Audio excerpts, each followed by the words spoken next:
Muy buenas tardes, señor decano César Palomino, que nos acompaña desde el segundo piso, señor vicedecano, doctor Rubiños, doctor Max Cárdenas, a las autoridades presentes, a todos y cada uno de los médicos y médicas y a las personas y representantes de diversas organizaciones.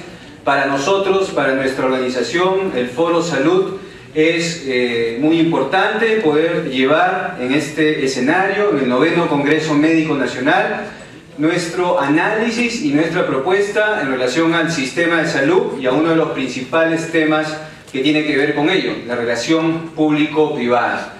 Para los que no conocen a nuestra organización, somos un movimiento que desde hace 12 años trabajamos con organizaciones sociales para lograr el ejercicio del derecho a la salud y nos regimos por los fundamentos de la democracia, renovación institucional y en nuestra directiva cada 2 años y aprobación de nuestra declaración política.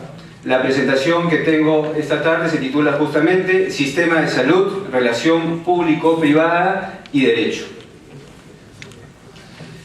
Y quizá, estimados y estimados compañeros y compañeras, médicos y médicas, lo primero que habría que preguntarse en relación a un proceso que se presenta como reforma es si cumple las características de lo que los países que han transitado hacia reformas han introducido. Y ahí nosotros hemos identificado, al amparo de la comparación con países que han hecho reforma, algunos elementos y los procesos de cambio que implica justamente la reforma. La estructura del poder en salud es fundamental y ella se basa también en la participación de los usuarios, de los gremios y de las organizaciones. En la salud hay poder en juego, porque la salud implica no solamente la atención médica, sino que implica también muchos recursos y poder. El otro proceso que debe estar incluido en una reforma es el de la sostenibilidad del financiamiento, pieza fundamental para cualquier ampliación del derecho o de cobertura, si quisieran llamarle de esa manera. La igualdad en el acceso, ese es un asunto fundamental para nuestra organización que compartimos con, creemos, el Colegio Médico y otros gremios de la Federación, en el sentido de que los peruanos nacen como tales, iguales frente a su Estado, y no nacen ciudadanos del sí, ciudadanos de salud y ciudadanos de Pacífico o RIMAC, sino que son iguales.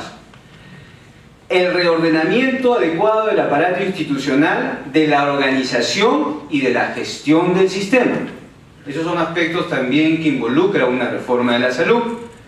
Y finalmente, el de las prácticas en salud. No creemos que se deba mencionar la corresponsabilidad como tal, porque eso puede llevar a que actitudes de diversos individuos o comunidades puedan ser catalogadas de alguna manera y el Estado restringe su responsabilidad. Creemos que es más un asunto de las prácticas de salud. Estos 5 puntos se cumplen en la reforma que está planteando el gobierno. Quizá el que más se acerque sea el de reordenamiento adecuado del aparato institucional, pero la pregunta es ¿hacia dónde? Y para saber hacia dónde tenemos que entender qué es lo que está en juego. Y lo que está en juego no es una disputa entre el Ministerio de Salud, el doctor Ugarte, la doctora Midori, la doctora Pastor, los gremios.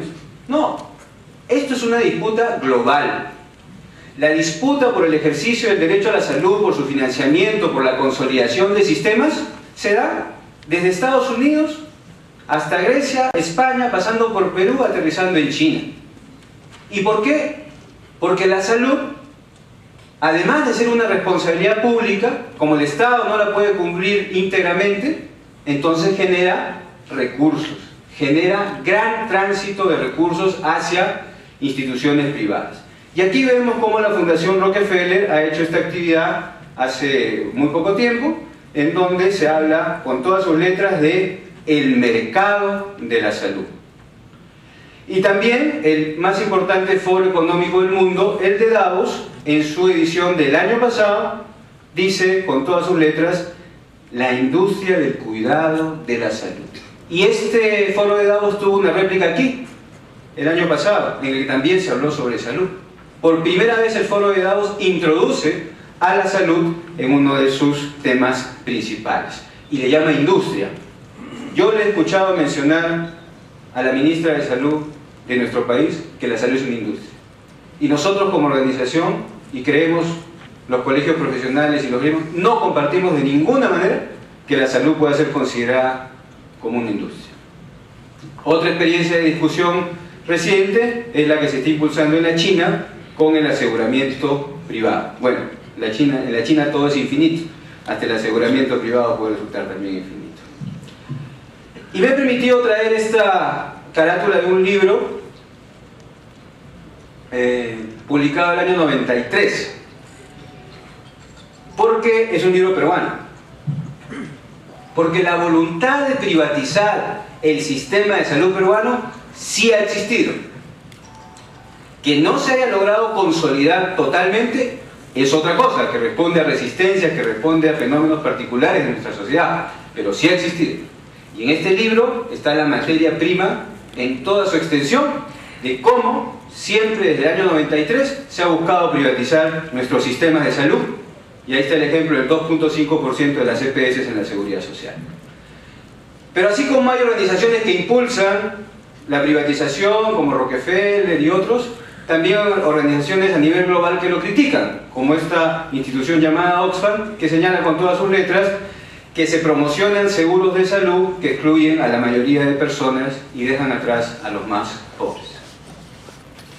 Y todo ello tiene relación, estimado auditorio, con lo que ha sucedido hace muy poco, aquí, hace un mes exactamente, en el Hotel Westin, en el cual se presentó la directora general de la Organización Mundial de la Salud, también la directora de la OPS, y vinieron a dar el apoyo abierto al Ministerio de Salud y al gobierno peruano en relación a la reforma que se está planteando.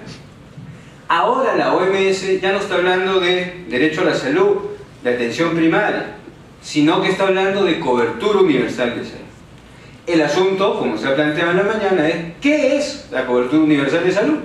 Y lamentablemente, por cobertura universal de salud está pasando cualquier tipo de sistema en el mundo, como el peruano, o como el francés, que son absolutamente distintos, o como cualquier otro. Es decir, es un cajón desastre la cobertura universal de salud si en ese aspecto entran sistemas como el nuestro, que sabemos que no logran una plenitud del derecho.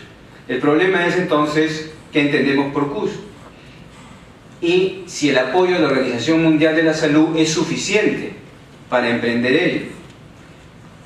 Y en relación a nuestra Organización Mundial de la Salud, porque es nuestra, la Organización Mundial de la Salud y las Naciones Unidas pertenecen a los pueblos, que ahora estén relativizando sus obligaciones es otro asunto. Y nosotros también tenemos la obligación de recuperar la OMS, la OPS y finalmente el Sistema de Naciones Unidas. Pero no basta el apoyo pues de la Organización Mundial de la Salud en estos momentos, porque ese es el informe del Sistema de Salud del año 2000, el famoso informe del Sistema de Salud del año 2000, en donde a través de un ranking se coloca como en el color verde a los mejores sistemas de salud del mundo. Y miren ustedes quiénes están en los mejores sistemas de salud del mundo: Estados Unidos, Colombia y Chile. Colombia, ya a estas alturas, nadie lo defiende. Es indefendible. Hasta hace 3 años los que conducen la salud en el país lo defendían y lo festejaban y hicieron hacer viajes allá para ver cómo era el modelo colombiano de aseguramiento. Ahora ya es muy difícil hacer eso. Chile todavía algunos lo defienden. Y Estados Unidos es indefendible. Entonces, no basta pues el apoyo de la OMS en diversas circunstancias y es necesario recuperar su original sentido. La trayectoria del modelo de salud peruano es clara. La Constitución, que despoja a la salud como derecho, la Ley General de Salud, que es un placer leerla para ver cómo ahí comienza a desresponsabilizarse el Estado de sus obligaciones. Esa es una de las madres de todo el problema. La desmembración de la seguridad social, la introducción de las AFPs y las EPS, que son traslado de fondos que deberían ser al fondo público de salud y que van a fondos privados. O sea, si hay traslado de fondos que deberían ser públicos a aseguradoras privadas en el Perú. Luego vienen los seguros focalizados, el seguro integral de salud y el 2009 la ley de aseguramiento, que justamente es el esquema actual en el cual nos movemos. El 2013 la reforma pro aseguramiento, pero también, lo más importante de todo, una respuesta y una convergencia social gremial hacia políticas universales de salud. Y del contexto económico-social me quedo con el punto final, porque tiene relación con la salud.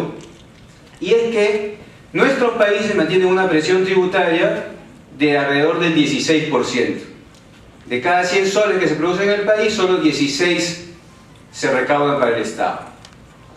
¿Y qué países tienen una situación similar? No es coincidencia.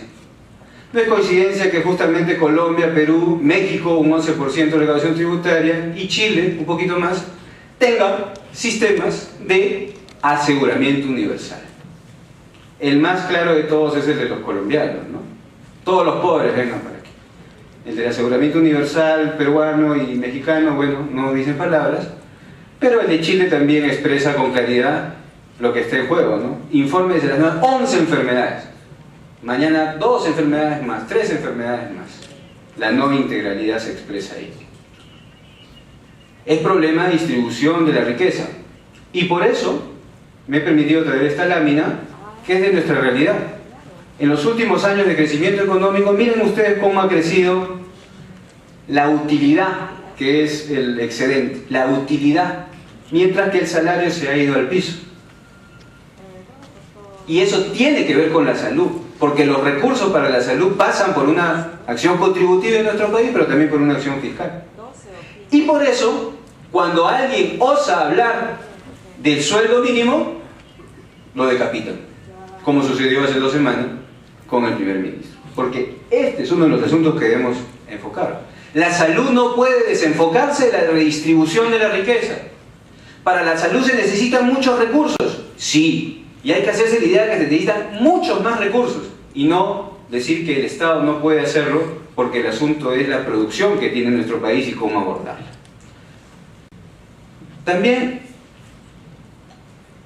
creemos que es necesario dar una pincelada sobre los sistemas, porque acá se está tratando de presentar el sistema de aseguramiento peruano como si fuese un aseguramiento social a la europea, o como si fuese lo que tiene Brasil. Y los sistemas de salud en el mundo están básicamente organizados desde el aporte a través de la planilla, los sistemas nacionales de aseguramiento social y los sistemas nacionales de salud a través de los impuestos. Esas son las dos formas. En nuestro país tenemos una fórmula mixta ahora, y quizá por un tiempo más esa sea la que habría que analizar cómo se hace funcional y cumple con los principios del derecho. Y también es interesante observar cómo los sistemas nacionales de salud, es decir, los que lo hacen a través de la recaudación y del Estado, del fisco, resultan siendo 1,5 puntos más baratos del PBI. Pareciera ser que tienen más posibilidades de ser más efectivos en el uso de sus recursos frente a los sistemas de aseguramiento social. Y aquí está esta lámina de la OMS también, que señala cómo los sistemas universales de salud tienen que tener una mayoría de gasto público. Tienen que tener entre 75 y 80%, porque con la plata se manda, pues. Esa es la realidad. Que tiene la plata puede orientar. Eso es una cosa tan vieja como la humanidad. Y ahí están las comprobaciones. Mientras que en nuestro país, más adelante veremos que la comparación no es así. El sistema peruano de salud, entonces, es un híbrido. No es ni el modelo de aseguramiento que propone Bismarck, a través del compromiso patronal, estatal y laboral, ni tampoco es el inglés, que es a través de los impuestos. Y además lo principal, estimado auditorio, estos dos sistemas, estos dos modelos, a través de los impuestos, a través del aseguramiento social, reconocen un aspecto fundamental, la integralidad de la salud como tal, es decir, resolver las necesidades de salud de manera integral, no paquetes. Y este es el documento del Ministerio de Salud, el resumen ejecutivo. Y aquí están los principios de la reforma. Y aquí no figura la integralidad. Y el doctor Ugarte jamás mencionó la integralidad, porque ese es el centro del asunto. Yo puedo ser universal, hasta puedo ser solidario, pero si no soy integral no cubro todo. ¿Y quién me va a resolver eso? El bolsillo, el dinero. Y aquí está. Los principios del Ministerio de la Salud, uno se llama antepone el derecho. Eso no es principio.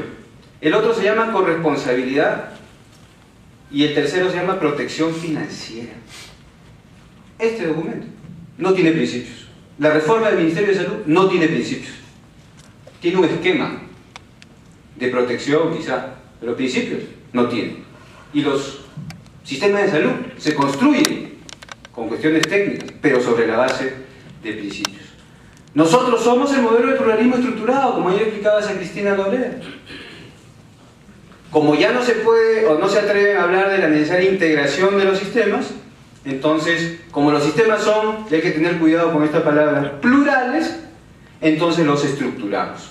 Los estructuramos sobre la base de la diferencia.